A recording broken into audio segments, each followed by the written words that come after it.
Fuck HIPAA, I'm starting to think my partner's patient file will be the death of him. Disclaimer, the content presented in this video is purely fictional and intended for entertainment purposes only. DisastrousInvolvedI. The day after I interviewed Asher, administration called me in for a meeting. Under normal circumstances, I'd have been terrified. But I was so upset about Asher, what he'd become, what's been done to him, what it means for the rest of us, that I had no bandwidth for fear. I didn't know what to expect. In my mind's eye, administration is a group of shadowy figures with nice suits and glowing eyes hunkering down in a wood-paneled boardroom to devise various institutional abuses for fun, and for all I know, that may be the truth, but when I arrived for my meeting, I found no cluster of ember-eyed shadow people in an opulent office. I only found 3 of the most nondescriptly professional people I've seen in years sitting in our own normal, bland conference room. They introduced themselves as Aurora, Peter, and Monica. You're not in any sort of trouble, Aurora assured me. No one is. We're only here today to assess your overall situation. With that ominous pronouncement, she launched into questions about Mikey. Did you have any relationship or did you have any contact with him prior to your incarceration here? No. Are you aware of any suspicious activity that he is engaged in, either currently or in the past? No. Do you know if Michael has had extended or unusually frequent with any inmates? Not to my knowledge, no. He doesn't even speak with his mother regularly. Given your positive relationships with many of the inmates here, have any of them indicated to you that Michael has any relationship with any inmate in the facility? This was starting to spook me hard. No. Do you believe Director Wingeride would conceal or aid Michael in any activities that run counter or run the risk of running counter to agency directives? I don't think the director would cover for anyone for any reason, I lied in my most confident and professional voice. If I may ask, what is Michael under suspicion for? If Michael is under suspicion, we can't divulge. Is there anything I can do to help you find out what you need to know? I knew immediately that they'd decline, but I also knew this was the best thing I could have said. No, said Aurora. But thank you. Just as I was starting to feel at ease, Monica asked, do you have any idea why the Harlequin has exhibited such a strong interest in you? I wouldn't say it's strong. I suppose I can understand that perspective, given that you have no prior experience with NASCU or its inmates. However, the Harlequin has volunteered more information to you and engaged you in conversation far more frequently than he has any staff member in the history of the agency. Given that forcing inmates to speak is my primary duty, why is this notable? I must have impressed them with this argument, because they dropped the subject they picked up again wasn't much better. Though, do you have any idea what Michael's relationship is to the Harlequin? Aurora asked. To my knowledge, they have no relationship whatsoever, I lied. Do you have any thoughts or suspicions as to what, if any, goals or motivations they might potentially share? Even small ones? I don't. Would you like me to schedule additional interviews with them? That won't be necessary at this time, but thank you for your cooperation. The atmosphere lightened. If I'd been a little more trusting or a little more naive, I would have relaxed, but I know better. Your reviews are excellent, Peter said. Director Wingeride is particularly pleased with you, and his standards are very exacting. On that note, please allow me to extend our apologies for your classification oversight. It should have been made clear to you that you were initially a Thiesi class inmate. I understand the miscommunication caused confusion and distress. It took me a minute to figure out what he meant because I'd already mostly forgotten about that. Your progress with various inmates has exceeded expectations in nearly all cases, and been nothing short of outstanding in many. The inmates have reported much higher levels of satisfaction and happiness since your arrival, and their behavioral improvements are obvious to all staff who interact with them. Thank you for your work and for the help you've provided to the inmates. They're welcome, I said. I knew that was a mistake. The triple helping of instant side I told me so, but I couldn't help it. Do you have any concerns about any inmate with whom you've established a rapport? The March Hare concerns me for all kinds of reasons, I said. Not God more concerns me even more, and Hadron concerns me most of all. Yes, Hadron's a problem. Our biggest problem. Rest assured, we're actively working toward termination. If you have any theories or suggestions, please send them to Dr. Hyde. Speaking of termination, I said, is Jack really under termination review? They exchanged a look I didn't like. You and Jack are developing a bond. Aren't you? Aurora asked. Yes. I'm glad to hear that, and I completely understand your concern. We all share that concern. We want the best for Jack, whatever that may be. Is he under termination review? I repeated. Jack himself has requested termination several times. His request is under suspended consideration pending his father's outcome. I didn't trust myself to speak. Please understand that Jack is suffering immensely, Peter said. He's suffered for most of his life. By his own admission, he's tired of hurting and he's exhausted.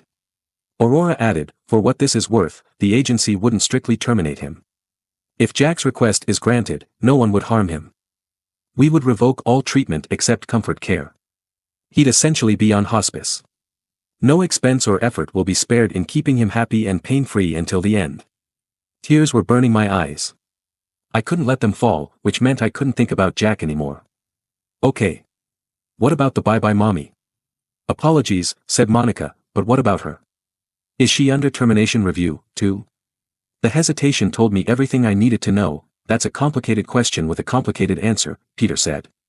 Prior to your work with her, yes. But those plans have been tabled for the time being, largely because of her progress, but for other reasons too. Like what? The sheer difficulty her termination method poses, for one. The unavoidable cruelty of that method, for another. Finally, because we still have hope that she might one day be useful to the agency. What do you mean? She obsessively seeks out and locates neglected and abused children. The potential applications for law enforcement, child protective services, and even therapeutic interventions for at-risk youth are extraordinary. I simultaneously wanted to laugh and cry and yell and calmly tell them that the bye-bye mommy would never be fit for that. That she literally meets the legal definition of insanity, but I was afraid of what would happen to her if I did. With that said, we're of course re-evaluating her placement in Ward 1, Aurora said. Why? Don't you know? If I'm being perfectly honest, probably not. They exchanged another look, then Aurora said, the major, if not sole, criterion for assignment to Ward 1 is usefulness, either theoretical or realized, to the agency. Ward 1 inmates are not only inmates who are useful, but inmates whose potential for usefulness outstrips other inmates in the agency's custody. This didn't make any sense to me. For one thing, as fond as I am of baby girl, I can't fathom any form of usefulness she offers, but I didn't dare express that. We're nearly finished here, Aurora said. But we do have one last topic to discuss with you, Christophe. My stomach plummeted. We're of course glad that he's experiencing fulfillment in his current role, and we're grateful for the improvement in metrics that the facility has enjoyed since his transfer. However, his reclassification dealt a severe blow to field operations. I waited. Everyone in this room knows that he is untowardly beholden to his notions of your approval. You're wrong, I said. At risk of sounding like I'm throwing your own words in your face, he has his own well-developed notions of what he wants to be. He's had these notions for a very long time. He's been very open about them with me and Dr. Wingeride. For whatever reason, he's decided to put those notions into action now. The reason is you, said Aurora. Only you. There was an edge in her voice that coaxed dread into my heart. I don't doubt that Christophe wants to believe these notions about himself, she said. Nor do I doubt that he only wants it because you want it from him. I don't believe. What you believe doesn't matter. You've known him for 3 months. While the two of you are close, 3 months is nothing compared to an intensely documented career of 200 years. It must not have been that intensely documented if you weren't aware of his actual notions. The briefest, coldest silence followed. I am going to be very clear, she said. Christophe is a colossal liability. He always has been. His tenure here has been divisive at best and destructive at worst. He's been evaluated for termination 7 times, and scheduled for termination 3 of those times. He is tolerated only because the immense value that he offers to the agency of helping hands outweighs the burden that he poses. That value is best realized in the field. His patient file and employee record both demonstrate that very, very clearly. She paused for what I can only assume was dramatic effect. With that said, we understand and empathize with his desire to work on-site with you. All reports and evaluations indicate that your relationship is his top priority at this time. He wants to be near you. And what Christophe wants, Christophe gets. But only to a point. I realized I was glaring, so I attempted to rearrange my expression, and only if he continues to provide immense value to the agency. I don't think he minds being of immense value, I said. What he minds if what you do to him to keep him valuable. What do you mean? I mean he doesn't want to be what he is or what you've made him. What he is what keeps him alive. He's a problematic but indispensable piece of exceptionally specialized equipment designed and built to fulfill needs that nothing else can. Like most specialized equipment, especially archaic equipment, he cannot be replaced. That's very good for him and for you, as long as he remains in alignment with agency directives. Please just tell me what you actually want to say. We already have. We need Christophe to return to the field, and we need him to participate in any and all protocols that ensure his skill and efficacy. We expect him to do so. Not immediately, but soon. He doesn't want to. Then I suggest you use your influence to convince him otherwise. We all make sacrifices here. Every last one of us. This is one of his. I think you've gotten more than enough sacrifices out of him, and I think you've sacrificed too much to him. He's done. She didn't react, which was infuriating even though it was a relief too. We're glad that Christophe is happy in his current role and with you. But Christophe's happiness is a disruptive element to the agency's work. That work is of paramount importance to the safety of human civilization. And Christophe is of paramount importance to the completion of our work. There wasn't much more to say after that, not that they'd said anything at all beyond the same tired warnings I've heard a dozen times already. Afterward, I met with Charlie for our weekly debrief on various inmates and their progress. At the end of our meeting, I decided to spring a surprise interview on him, the result of which was mutual devastation. At the end he said, I told you. I told you not to undo all our work with Christophe. It's work he never even wanted. Why did you do any of this to him? To make sure he stayed valuable enough to justify his safety. And don't look at me like that. If I hadn't done it, you would never have met him. Okay, but you'd have spared him decades of whatever the hell you do to him here, and you'd have saved all the people he's killed, too. I'm sorry for their suffering and I'm sorry for his, but I'm not sorry he's alive. You're not either. Don't pretend you are. This wasn't true, but it wasn't untrue either. Why won't you at least let him remember who you are? Why won't you let anyone here know who you are? It's easier. I was so frustrated I could have cried. For who? That depends on your definition of easy. Who is it easier for, Charlie? Both him and me. Do you actually believe that? Yes. I sank back into my chair. If you can make anyone believe anything, why aren't you in charge here? It's not that easy. Not even close. And I don't want to be in charge. Then why are you still here? Why wouldn't I be? This place is what I know, and my family is here. Which includes you now. Please don't start. I'm not ready for that. You're never ready for anything, yet here you are. We sat quietly for a moment, reflecting each other's misery. I'm telling Christophe, I said. I have to. I know. The sheer defeat in his voice was enough to kill me, but not shut me up. So I know this is super intrusive, but I think we're way past that point. You said Christophe was in love with your mother. Any chance he's your father? I wish. But no. There was never that between them. Then what was between them? Did she at least love him back? Why are you asking? Because for his sake, I really need the answer to be yes. Don't you? Charlie's expression was somehow too open and too closed at the same time. Yes. I don't know which question he was answering, but I'm going to believe it was the right one until the day I die. I spent the rest of the day with other inmates. In between the batshittery of the last couple of weeks, I managed to secure free roam of the facility and a truck for David, who Charlie still insists on calling the Pale Horseman. Free access and a truck will allow him to continue his midnight ferrying drives. Administration initially denied the request until Eric intervened. In stronger terms than I'm about to use, he told them that David's drives are integral to his abilities and therefore to his potential value to the agency. Basically, he said we either give David free access and a truck, or we let him out, so administration gave him free access and a truck. It was nice to deliver good news for once. David was so happy that he hugged me. After that, I spent a long session with King Mojave Green. That's another recent victory. After a ton of arguing and some genuinely impressive backup from Eric and Charlie, administration finally agreed to raise the temperature in his cell from near freezing to something humane. He's still drugged to keep him slow and he still has to wear his voice blocker, but at least he's warm now. He was happy to see me, which was a relief. I've been working hard to build a relationship with him. He's the first inmate who specifically incredibly identified himself as a protector of mankind, so establishing friendship seems like the only sensible thing to do. Next I had a session with Everyman, my first since our interview. We didn't get very far simply because of the nature of who he is and the devastating effects his splintering. It looks painful to me. At one point I asked him frankly if he'd like sedatives or tranquilizers to help calm him down for a little while. Thank you, but absolutely not. It's important to stay awake and alert. At the end of the session, he grabbed my hand and said, I'm on your team. Please be on mine. I am, I said. I promise. Solidarity is survival. He smiled. His face changed half a dozen times before my eyes, but that smile remained constant through all of them. Finally I went to my last session of the day, which was with Larry. Larry the healer. Larry the fixer. Even though it was wrong on every level, I asked if there was any way he'd be willing to help fix my friend. Yes, he said. I would love to fix him. What about the broken angel? I'd love to fix him too. Do you mean Asher? I asked. No. Not him.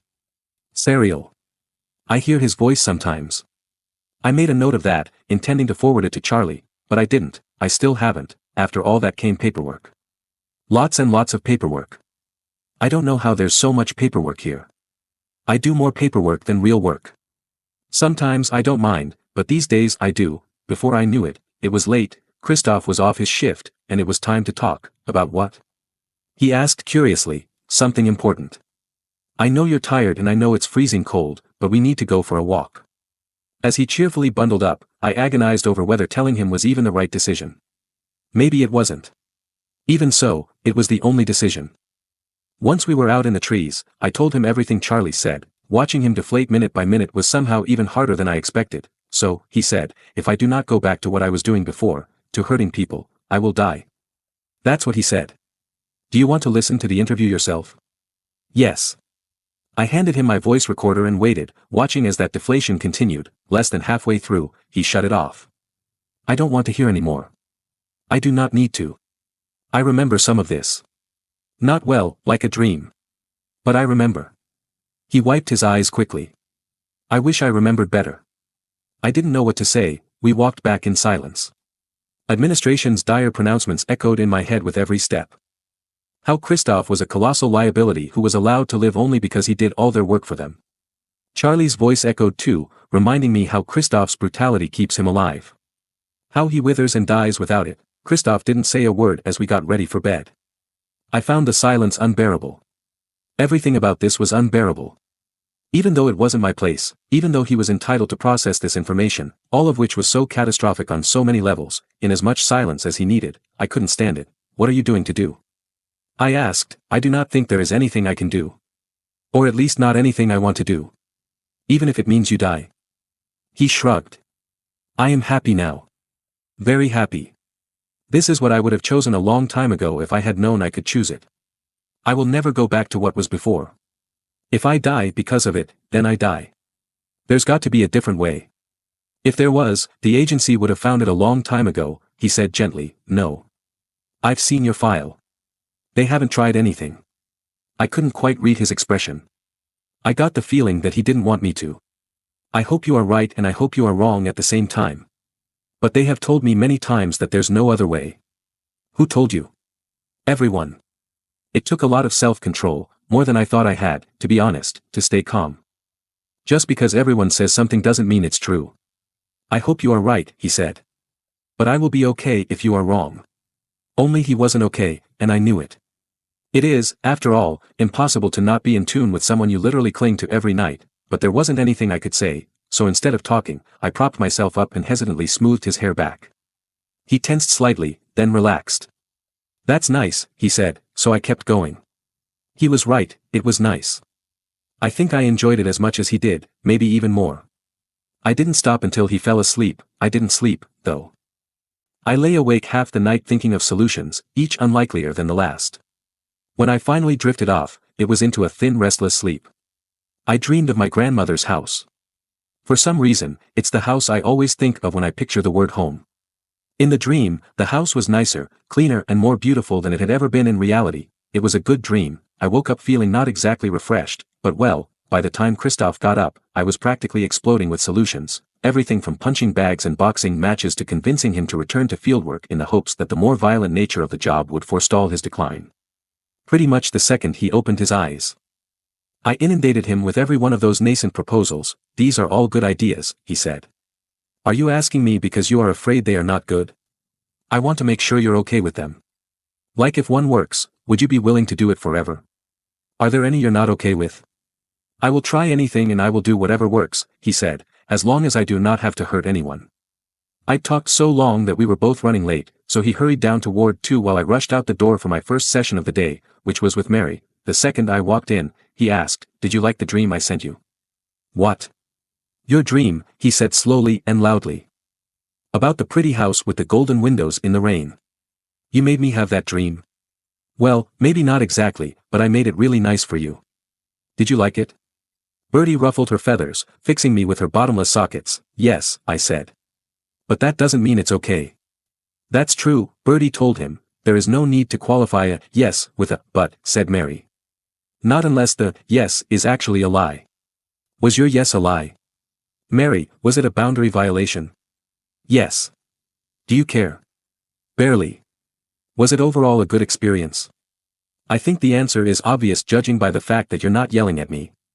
So why don't you just say, thank you, Mary, I appreciate that you made my difficult life a little easier in the only way you are currently can.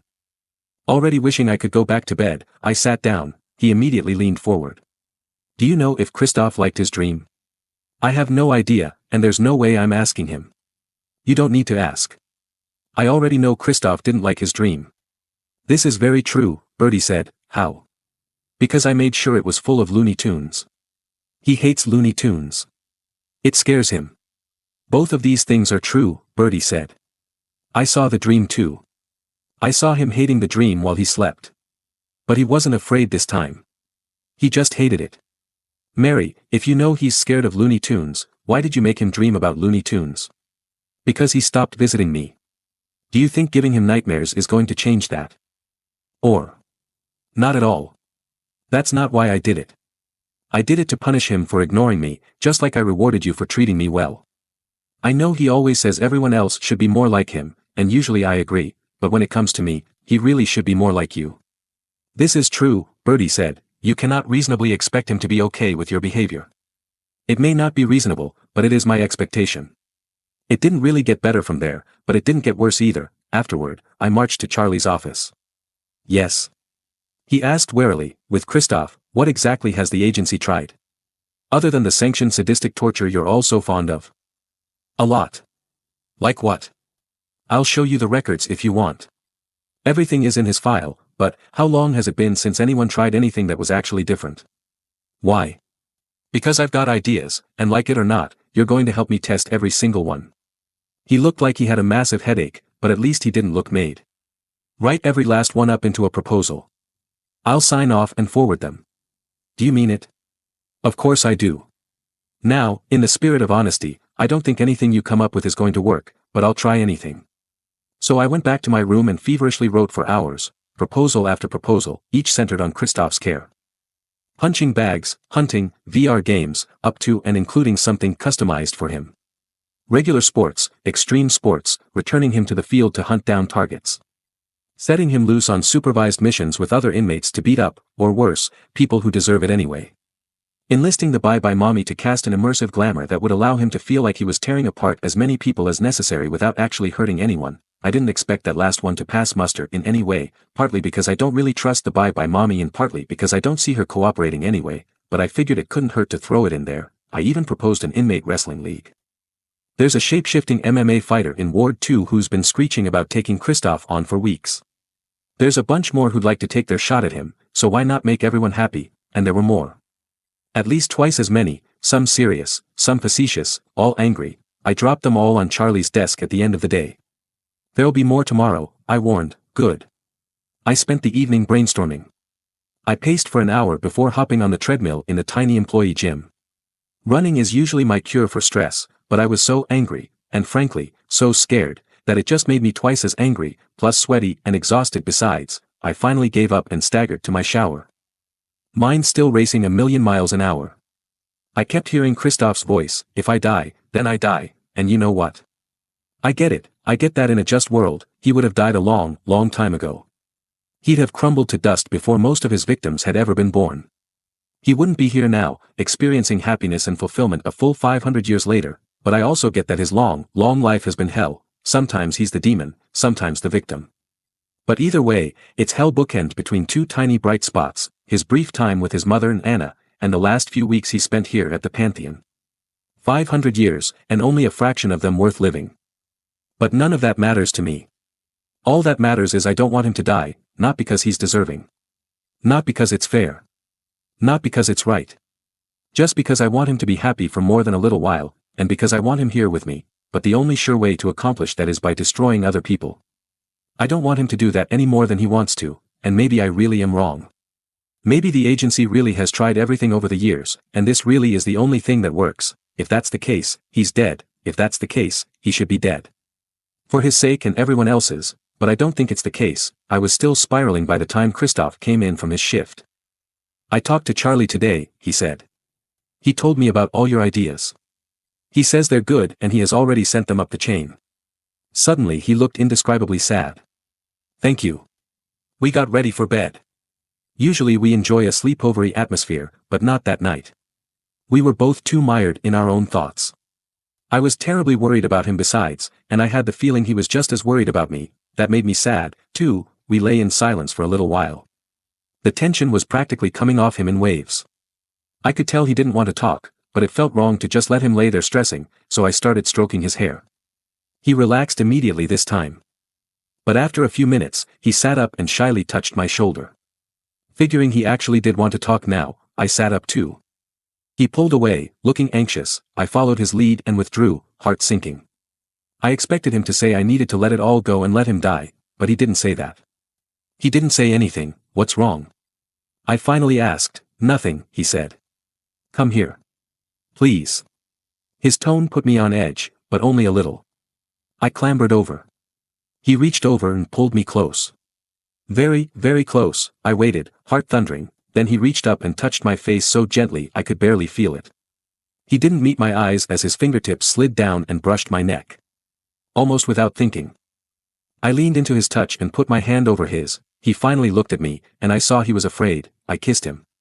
I made it simple and quick on purpose, but when I pulled away he pulled me right back, no matter how I felt about him, and those feelings have run a brutally short and truly wild course from severely hostile to whatever they are now. Christophe himself never felt wrong to me, almost from the beginning. Any time we've been near each other and any time we've touched each other has felt almost bizarrely normal. Looking back, it's part of what I hated so much, that someone I feared so viscerally somehow felt so natural. He still does. He feels so natural that I barely notice when we touch. Sometimes I don't even feel it. This wasn't one of those times, but it still felt natural. More than that, it felt comfortable. He felt comfortable. He drew me all the way in and onto his lap, but almost immediately froze. I eased off and scanned his face. I saw all the contradictions there. The trepidation and the triumph, the fear and relief and everything else, much of it good but enough of it bad enough that I expected him to stop. And that would be that. At least for now, maybe even for a while. Which was fine. I didn't mind. I wanted to tell him. I was about to, but before I could find the words he kissed me again and leaned forward, gently easing me down. Onto the bed. I sensed almost immediately that we'd violated a boundary. Sure enough, within seconds he sat up. He didn't push me away, but he didn't need to. His expression was clearer than words. Not panicky, at least not yet, and not even upset, but distressed. I need to wash myself, he said quietly. I'm sorry. No. Don't be. He shot me a look that was suspicious and almost angry. It was close to how he used to look at me. Too close. So close it made me angry, but I quelled that anger immediately. You don't have anything to be sorry for, I said. That's not true. Despite everything, I felt a splinter of annoyance alongside that little whisper that always tells me what to do. This is nothing to be sorry for. Don't worry. Everything's good. I'm good. He stood up without looking at me. I followed. Not to push him, but because I knew that right then, at that moment, that same little whisper, that cheat code that makes my life so much easier than it should be, was screaming at me that didn't want to be alone. Only that he felt like he failed somehow, that he'd disappointed me, just as he'd feared, and was barely coping. Of course he'd neither failed nor disappointed me. But as surely as I knew that, I knew I couldn't just say it. Not now. Maybe later, but not now. Without thinking, so thoughtlessly, in fact, that I surprised myself, I said. You should let me wash for your hair for you. Either before or after you wash everything else. Why? His tone was so sharp I almost flinched, because it's one of the nicest feelings ever, and I want you to feel nice. In fact, I insist. He gave me that look again. I met his gaze calmly while he searched my face for something he must have found because he finally asked, how? In the sink. I knew what he asking, and why. Of course. You need a chair, so let me grab mine. Okay. By the time I wheeled my chair into his room, he was already running hot water. I made him sit while I rolled up a towel to cushion his neck, then tilted the chair back. "It feels better if you close your eyes," I said. "I'll test it. This time, I will keep my eyes open." He hesitated for a fraction of a second. "Next time, I'll shut them. Then I'll tell you which feels better." "Sounds good to me." The process was awkward at first. For one thing, I had to track down a second towel, and for another the bathroom wasn't big enough for both of us and the chair, and for a third the chair wasn't designed to lean back as far as we needed it to, so it took him a couple of minutes to balance everything correctly, but we figured it out in the end. "You are right," he said. "This is one of the nicest feelings ever." When we were done, he showered and I went straight to bed. It was late enough and I was tired enough that I fell asleep before he was done. When I woke up in the morning, I found our usual arrangement reversed. Instead of me clinging to him like he was a body pillow, he was holding me like I was a stuffed animal. Everything else was normal. To my relief, he was in a good mood. A good enough mood, in fact, that I once again broached the subject of my proposals. "So, based on your experience, how long do you think it will take administration to review all my ideas?" He shrugged. "Sometimes they take 2 hours, sometimes they take 2 years. For many reasons, I hope they do not take 2 years. Which one of those ideas do you like best?" "I do not mind any of them except the ones where I work outside of the Pantheon," he said. "But it would be fun to fight the wrestler in Ward 2. Not fun for him, just for me. But since all your ideas are about me, fun for me is all that matters." I started the morning with Jack. Overall, our sessions are going well and he's starting to open up in earnest. That morning, he shared bits and pieces of happy memories. He wanted to know how his father was doing. Then he asked if the new Asher was nice. Even though it wasn't strictly true, I said, "I think he is, yes." Jack rearranged the colored pencils spread across the table without meeting my eyes. "Do you think he would maybe want to see me sometime?" "I think he would. I don't know if this is true, either. I hope it is, but if not I'll figure something out when the times comes. He won't be able to for a while, though, because he's very sick." "I know. I'm sick, too." He rolled the raft of pencils across the tabletop.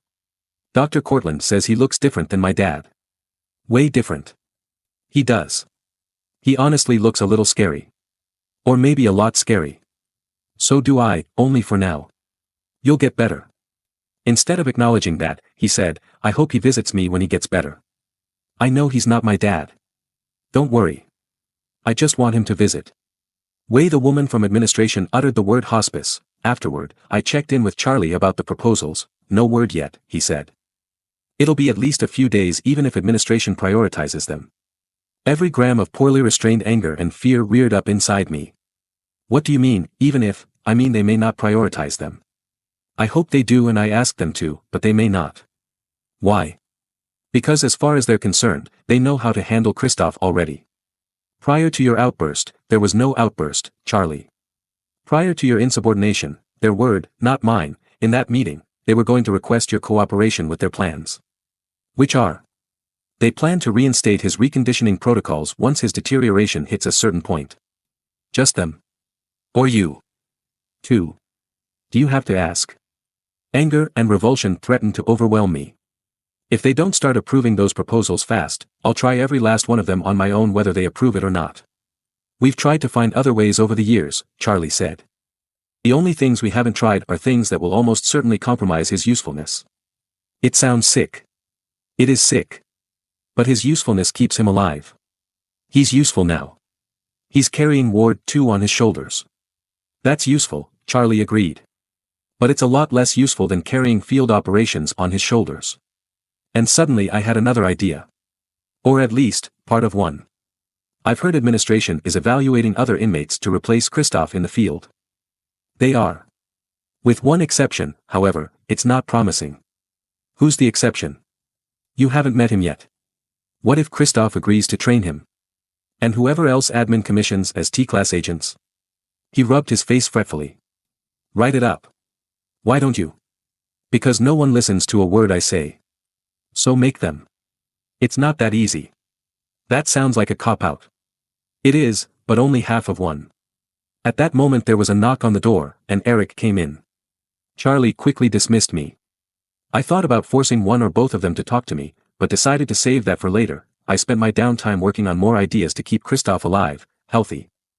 And happy, in that order. I've been doing it ever since. The last few days have been quiet. My existing patients are doing well. I did receive some bad news, though. Administration wants me to talk to Hadron Asher and not God more next week. Hadron to see if I can learn anything that will assist our efforts to terminate him, and not God more because he's somehow been broadcasting a version of his Eldritch Cognitohazard televangelism show on YouTube, and no one knows how. They've got Mary assigned to monitor him, which scares me to death. I received good news too, though. Administration approved my request to have Christophe meet with Larry. It's scheduled for next week. This made Charlie deeply unhappy. When I asked why, he said, because healing Christophe's trauma, in whole or in part, will make him happier. That will kill him even faster, which, in case you've forgotten, is the crux of our problem. That made me so mad. I'd say you have no idea just how mad, but you probably do. I will say that this whole situation shed light on a few repetitive themes from the future files, specifically, my repeated attempts to run away from the agency and Christophe's retirement. Speaking of future files, the Harlequin has been avoiding me, unless you count random pissy Reddit comments, which I don't. I'm annoyed. Mostly because I've been hoping for another unredacted file or two. But partly because his supposedly big plans for me appear to have stalled out, not to mention the utter lack of additional information on the mass breakout that is almost assuredly knocking down our front door. Other than that, things have been okay. Not pleasant, not with Christophe's fate hanging over my head, both the threat of death and the agency's insistence on the status quo that made him willing to die in the first place. But okay, I know it won't last, but I'll keep enjoying it while I have it. He abruptly changed the subject, asking me questions about myself that I answered as cheerfully as I could, but for the rest of the visit, I kept thinking of termination protocols and the precise. Almost disdainful. Until next time, subscribe to stay up to date with all updates. No screamers or shocking moments, only comfort and safety. Bye.